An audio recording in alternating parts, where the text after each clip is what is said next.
Men suruklarni juda yaxshi ko'raman. Do'konga borsam hamisha barchasini olib qo'yaman, lekin shu paytgacha ularni uyda tayyorlash bo'yichalik oson va mazali bo'lishini ham o'ylab ko'rmagan ekanman. Shu sabab bugun sizlar bilan ajoyib retseptimni bo'lishga qaror qildim. Avval xona haroratidagi sariyog', tvorog va shakar upasini blenderda bir xil bo'lguncha aralashtiramiz. Keyin esa kichkina shakllar yasaymiz, ya'ni maxsus konditser qopchamizga solib, maxsus silikon qolipchalarimizga quyib chiqamiz. Tabga ko'ra ichiga syomli nachinkangizni ham qo'shishingiz mumkin. Misol uchun mango marakuya pyuresi, albatta buni tortchilar do'konida sotadi. Va albatta uy sharoitida variyona moloko ham qo'shishingiz mumkin. Tayyor bo'lgan massani muzlatgichga joylaymiz. Bir kechaga qoldirdim, lekin bir necha soat ham yetadi. So'ngra shokolad bilan o'simlik yog'i eritilgan massaga botirib olamiz. Natijada juda mazali do'kondagi suroklardan ham yaxshiroq ta'm chiqadi. Priятного аппетита emas, balki yoqimli ishtaha, shirinlik ixlosmandlari uchun haqiqiy zavq. Albatta siz ham uy sharoitida tayyorlab ko'ring. Siz bilan Sanam School o'quv markazi. Videodagi retseptni esa video tagidagi opisiyaniyada qoldiraman. Bu shirin va yumshoq kokos bulochkalar hafta oxirida tayyorlash uchun ajoyib tanlov. Ichida mazali kokosli to'ldirma, ustida krem bor, choy yoki qahva bilan zo'r ketadi. Birinchi bo'lib iliq sutga kunga boqar yog'i, xamir turish, shakar, vanilin, tuxumni solib yaxshilab aralashtirib, oxirida esa un va tuz qo'shib yana yaxshilab aralashtiramiz. Tayyor bo'lgan xamirimizni ustini yopib issiq joyda 1 soat yoki hajmi 2 barobar kattalashguncha ko'tarilishiga qo'ying. Endi esa zavarni krem tayyorlaymiz. Sutga shakar, vanilin, kraxmal solib, past olovda tez-tez aralashtirib turamiz toki bo'tqa holatga kelguncha. So'ngra olovni o'chirib maydalangan oq shokoladni qo'shamiz. 1 daqiqa qoldirib, kokos qo'shib aralashtiramiz. Sovutib konditser qopliga solamiz. Xamirlarimizdan 12 bo'lakka bo'lib olamiz va avval shakliga keltirib yoyib olamiz. Qog'oz to'shalgan listga qo'yib, ustiga kokosli aralashmasdan chiqarib olamiz. Chetkanlarini esa ichkariga bukib mahkam yopamiz. Xamirning yon tomonlariga tuxum surtib 30 daqiqa yoki hajmi 2 barobar kattalashguncha ko'tarilishiga qoldiramiz. 200 gradusda qizirilgan pechda 7-10 daqiqa yoki oltirang bo'lguncha qadar pishirib olamiz. Har bir pech har xil ishlaydi, shuning uchun pishirish vaqtini kuzating. Endi esa maskarpone, krem qotiruvchi, vanilin va shakarni solib aralashtirib, keyin asta-sekin qaymoq qo'shib qattiq krem bo'lguncha mikserlaymiz. Maxsus konditser qopchamizga solib kremlarimizdan chiqarib olamiz. Xohishga ko'ra Rafaelni qulupli bo'liklar bilan bezatamiz. Albatta tayyorlab ko'ring.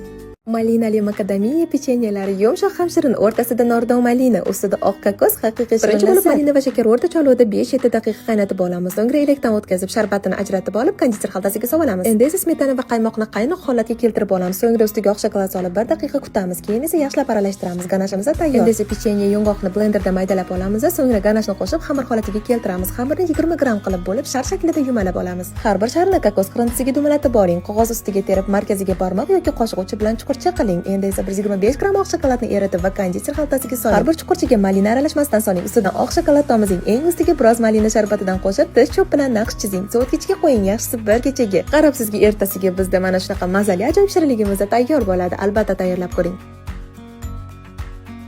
Dimmi zakazga tayyorlanayotgan bu mini Napoleonlarni ko'rib, yegilarim kelib zakaz qilaymi deb tursam, mali xamirlari esimga tushib qoldi. Tayyor xamirim bo'lsa, tayyorlanishi ham juda ham oson bo'lsa, shuni o'zim tayyorlab qo'ya qolay deb ishga kirishib ketdim. Malini sariyog'li qatlamalarini katta qilib yoyib, uni 4 ta bo'lakka bo'lib oldim. Bitta bo'lagini o'zini pishirib, qolgan bo'laklarni xuddi shu videoda ko'rsatilgandek qilib kesib chiqib, har bir lentani konus formalaga o'rab olamiz. Agar sizda unaqa forma bo'lmasa, falgadan yasasangiz ham bo'ladi. 20 minut davomida u pishib turguncha kremini ham tayyorlab olamiz. Sifatli rashmil sariyog'lari bilan sgushonkadan qo'shib, uni aralashtirib xolodilnikka olib qo'yamiz. Qizarib chiqqan trubuchkalarimizni birinchi kremga, keyin esa kroshkaga botirib, hammasini shu ketma-ketlikda qaytarib olamiz. Mana tayyorlanishi qiyin bo'lib ko'ringan, lekin juda ham oson va tez tayyor bo'ladigan mini Napoleonlarimiz ham kam xarj usulda tayyor bo'ldi. Shu usulda siz ham albatta tayyorlab ko'ring.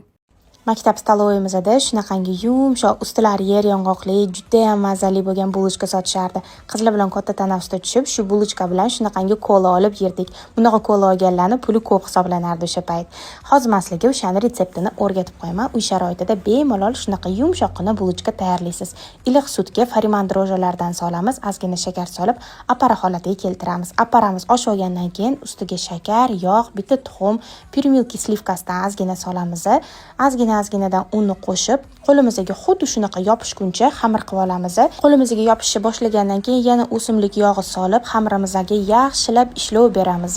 Yumshoqqina xamirimizni oshirishga olib qo'yamiz. Xamirimiz birpasda oshib chiqadi. Xuddi shunaqa ko'rib turganingizdek zuvalachalarga bo'lib olamiz va yana birpasgina xona haroratida qoldiramiz. Xona haroratida turgan bulochkalarning ichiga oqib ketmaydigan yaxshi iriska molokodan solamiz. Bulochkamizni tugib olamiz va ustiga tuxum sarig'i surib pishirishga yuboramiz. Shunaqa ham yumshoq, chiroyli bulochkalarimiz tayyor bo'ladi. Sizni ham maktab paytlaringiz esingizga tushib ketdimi? Shunaqa bulochka bilan kola narxi necha pul bo'lardi? Eslagan bo'lsangiz kommentariyada yozib keting.